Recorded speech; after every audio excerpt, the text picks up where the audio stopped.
Hello hi everyone. ఈరోజు మన serial ఏం జరుగుతుందో చూద్దామండి. ఈరోజు ఏమైతే చాలా బాగుందని ట్విస్ట్ మాత్రం భలేగా ఉంటుందండి.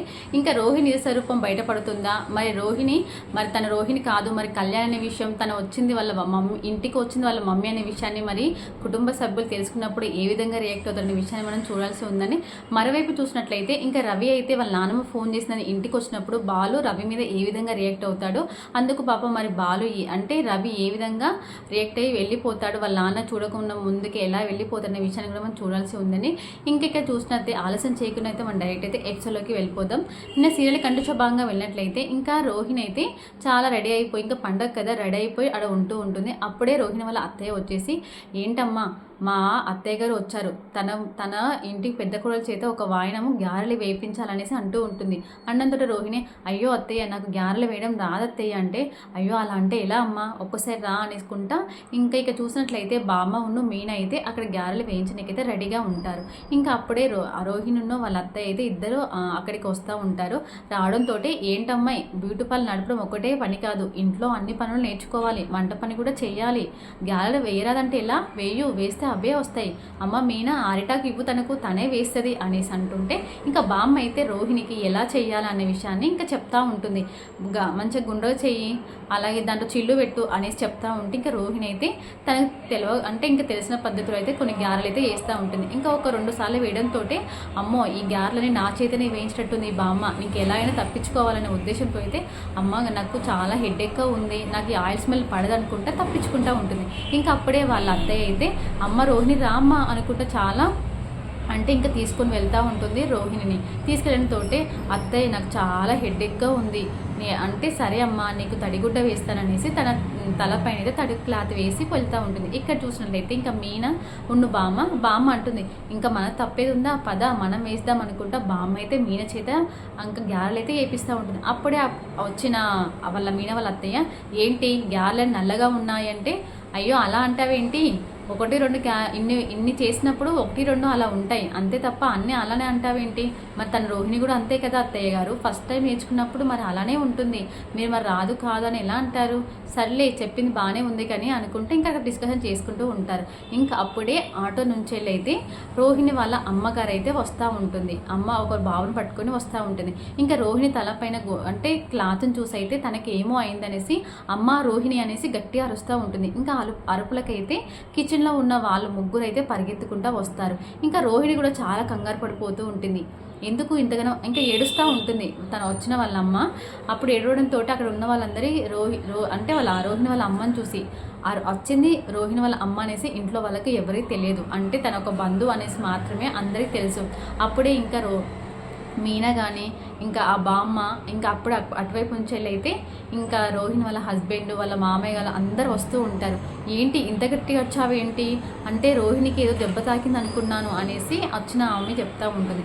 చెప్పడంతో, ఏంటి నేను వేసుకుంది తడి క్లాతే కదా, మీరెందుకు అలా కంగారు పడుతున్నారు అంటే, అయ్యో అమ్మ నేను మీ అంటే క్లాత్ని చూసి ఏదో దెబ్బ తాకిందేమో అనేసి అనుకున్నాను అనేసి అనుకుంటే, సర్లేండి మీరు అట్లా పొరపాటు పడ్డారు కదా, ఏం కాదులే అనేసి అంటూ ఉంటారు.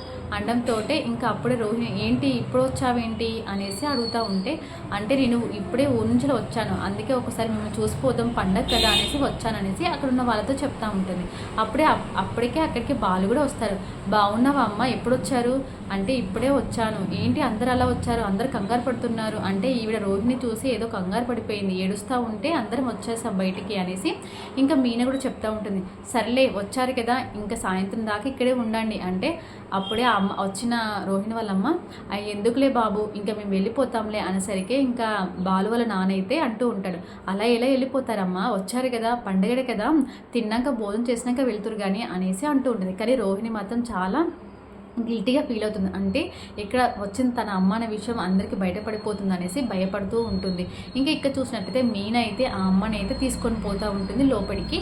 ఇంకా బాబునైతే బాలు ఎత్తుకొని వెళ్తూ ఉంటాడు. ఇంకా ఇక్కడ చూసినట్లయితే ఇంకా ఇంట్లో అందరు ఎవరి పనిలో వాళ్ళు ఉండిపోతూ ఉంటారు. అప్పుడే బాలు అయితే బయటికి వస్తూ ఉంటాడు. బయటికి రావడంతో అక్కడ రవి అయితే కనపడతాడు. అంటే రవి వచ్చింది గమనించేసి తొందరగా బాలు అయితే బయటికి వచ్చేసి, ఏరా ఎందుకు వచ్చావు నేను రమ్మద్దని ఇంటి ముఖం చూడదని ముందే చెప్పాను కదా, నువ్వు చేసిన పనికి ఇంట్లో వాళ్ళందరం ఎంతగానో బాధపడ్డాం తెలుసు కదా, నాన్న కూడా హాస్పిటల్ పాలయ్యాడు. ఇప్పుడు అందుకొచ్చావు అంటే బామ్మ ఫోన్ చేసింది నా అన్నయ్య, అందుకని ఒకసారి చూసి వెళ్దామని వచ్చాను.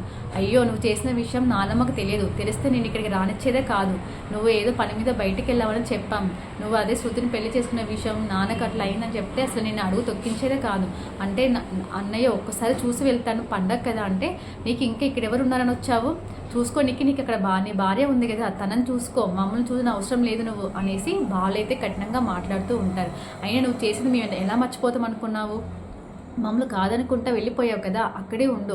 నేను కానీ నాన్నగా చూసిందని అయితే మా పండుగ వాతావరణం అంతా చెడిపోతుంది, నువ్వు ఎక్కడి నుంచి కంపల్సరీ వెళ్ళిపో అనేసి అయితే బాలైతే నెట్టేస్తూ ఉంటాడు రవిని. పాపం రవి మాత్రం చాలా చూడడానికి ప్రయత్నిస్తూ ఉంటాడు, కానీ బాలు మాత్రం ఏమాత్రం తన మాట పట్టించుకోకుండా తనైతే గెంటేస్తూ ఉంటాడు.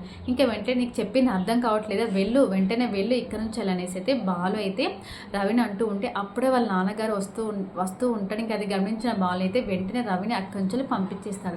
అప్పుడే వచ్చిన వాళ్ళ నాన్నగారు ఎవర్రా బాలు, ఎవరు వచ్చారు అంటే, ఎవరు లేదు నాన్న, చందా కోసం వచ్చారు, మరి ఇచ్చావా లేదా అంటే, ఇచ్చానులే బాగానే ఇచ్చాను వాళ్ళకి అంటే, సరే పద అనేసి ఇంకా లోపలికి వెళ్తూ ఉంటారు.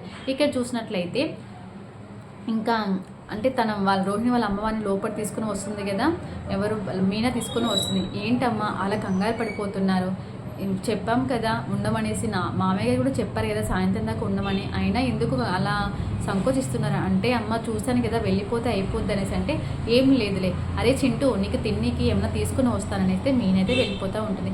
ఇంకా ఎవరూ లేదు గమనించిన రోహిణి అయితే వాళ్ళ అమ్మ దగ్గరికి అయితే వస్తూ ఉంటుంది. ఏంటమ్మా ఎప్పుడు పడితే అప్పుడు ఇలా వస్తాయి ఎట్లా, ఇక్కడ అసలుకే నేను ఇక్కడ 100 సమస్యలతో సతమతం అవుతున్నాను, ఇప్పుడు నీ విషయం కూడా తెలిసిందంటే ఇంకా నా ఇంట్లోకి నాకు స్థానం ఉండనే ఉండదా అంటే, రోహిణి అంటే కళ్యాణి కాదు రోహిణి అని పిలువు అనేసి అంటూ ఉంటుంది గట్టిగా రోహిణి. అప్పుడే నాకెవరో ఫోన్ చేసి నీకు దెబ్బ తాకిందని చెప్పారమ్మా, అందుకని ఇంత హడావుడిగా వచ్చాను. ఎవరో ఫోన్ చేస్తే నాకు ఫోన్ చేయాలి కదా, కనీసం మన విద్యకైనా ఫోన్ చేసి తెలుసుకోవాలి కదా, అందరూ చేశాను అమ్మాయి కానీ ఎవ్వరు ఫోన్ లిఫ్ట్ చేయలేదు, అందుకే కంగారు పడిపోయి తల్లి హృదయం ఆగలేక వచ్చేసాను. నువ్వు వచ్చిన బాగానే ఉందమ్మా, కానీ ఇక్కడ మన గురించి ఎవరైనా చూసారంటే మన వాడిన నాటకం మొత్తం బయటపడిపోతుంది. ఏంటి నువ్వు ఇలా ఎన్ని రోజులు ఇట్లా నాటకం ఆడి బతికిస్తావు, అసలు అయింది కనీసం కూతురని చెప్పుకొని కూడా లేకుండా చేస్తున్నావు కదా నాకు అనేసి వచ్చిన వాళ్ళ అమ్మ అయితే అంటూ ఉంటుంది. సర్లే నువ్వు ఇది కన్నీటి ఓదార్పు యాత్ర స్టార్ట్ చేసామంటే ఇంక అందరికీ అర్థమైపోతుంది, ఇంకోసారి నన్ను కనుక్కున్నాకనే వచ్చాయి. అప్పుడే ఇంకా రోహిణి వాళ్ళ అమ్మవారు అయితే తనకు ఫోన్ చేసిన నెంబర్ అయితే ఇస్తూ ఉంటుంది.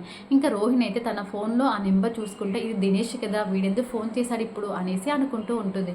ఇంకా అంతలోనే వీళ్ళిద్దమాట సంభాషణ అప్పుడే మీనా కూడా లోపలికి వస్తుంది, బాబుకి అయితే స్నాక్స్ పట్టుకొని.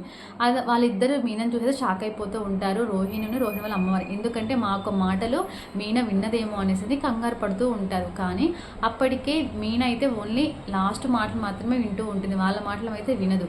ఇంకా లోపలికి వచ్చేసి ఇంకా ఏంటి ఏం లేదు మీనా, ఎంత ముందుకు ఆంటీ నన్ను చూసి కంగారు పడిపోయింది కదా, అందుకని అలా కంగారు ఎందుకు పడ్డారనేసి మాట్లాడానికి వచ్చాను అంతే అనేసి ఇంకా చెప్పేసి వెళ్ళిపోతూ ఉంటుంది. ఏరా చింటూ తినకుండా అలానే ఉంటావేంటి, ఇగో మీ మీనత్త గారెలు తీసుకొచ్చింది తిను కూర్చొని అనేసి చెప్పేసి వెళ్ళిపోతూ ఉంటుంది.